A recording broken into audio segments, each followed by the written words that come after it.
ಆತ ಮಧ್ಯಾಹ್ನ ಊಟ ಮಾಡ್ಕೊಂಡು ಬಂದು ಆಟದ ಮೈದಾನದಲ್ಲಿ ವಿಶ್ರಾಂತಿ ಪಡಿತಾ ಇದ್ದ. ಆದರೆ ಬುಡ ಸಮೇತ ಏಕಾಏಕಿ ಉರುಳಿದ ಮರ ಪ್ರಾಣವನ್ನೇ ಕಸಿದಿದೆ. ಮನೆಯೊಡೆಯನ ಕಳೆದುಕೊಂಡಂತಹ ಕುಟುಂಬ ಕಂಗಾಲಾಗಿದೆ.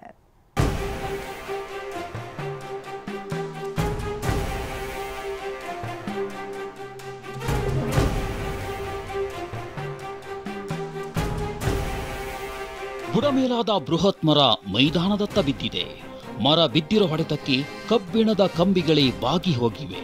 ಇದೇ ಯಮಸ್ವರೂಪಿ ಮರ ಸಭಾಂಗಣದಲ್ಲಿ ವಿಶ್ರಾಂತಿ ಪಡೆಯುತ್ತಿದ್ದ ವ್ಯಕ್ತಿಯ ಉಸಿರನ್ನೇ ನಿಲ್ಲಿಸಿದೆ.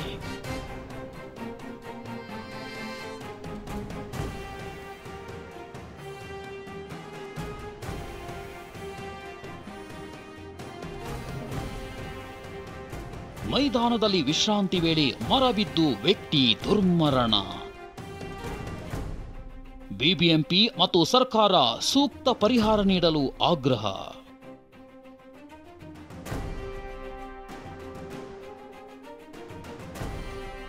ಫೋಟೋದಲ್ಲಿರುವ ಈತ ಲಕ್ಷ್ಮಣ್.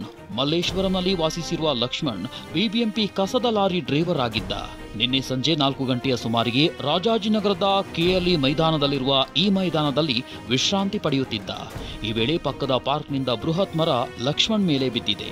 ಗಾಯಗೊಂಡಿದ್ದ ಲಕ್ಷ್ಮಣ್ ಆಸ್ಪತ್ರೆಗೆ ಸಾಗಿಸೋ ಮಾರ್ಗ ಮಧ್ಯೆ ಉಸಿರು ಚೆಲ್ಲಿದ್ದಾನೆ.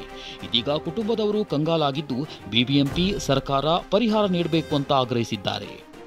ಜೋರಾಗಿ ಬಿದ್ದಿರೋದ್ರಿಂದ ಇಲ್ಲೇ ಅವನಿಗೆ ಫುಲ್ಲು ಬೋನು ಇದೆಲ್ಲ ಇದಾಗ್ಬಿಟ್ಟಿದೆ.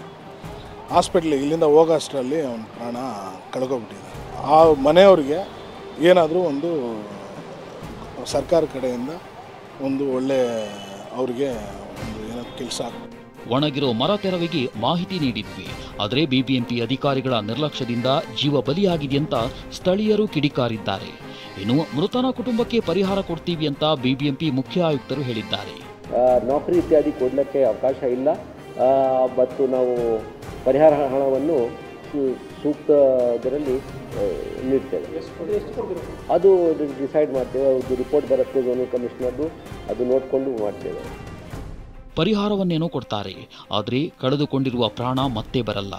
ಅಧಿಕಾರಿಗಳು ಇನ್ನಾದರೂ ಎಚ್ಚೆತ್ತು ನಗರದಲ್ಲಿರುವ ಒಣಗಿದ ಮರಗಳಿಗೆ ಮುಕ್ತಿ ನೀಡಬೇಕಿದೆ. ಪ್ರದೀಪ್ ಚಿಕ್ಕಾಣಿ ಜೊತೆ ಶಾಂತಮೂರ್ತಿ, ಟಿವಿ9 ಬೆಂಗಳೂರು.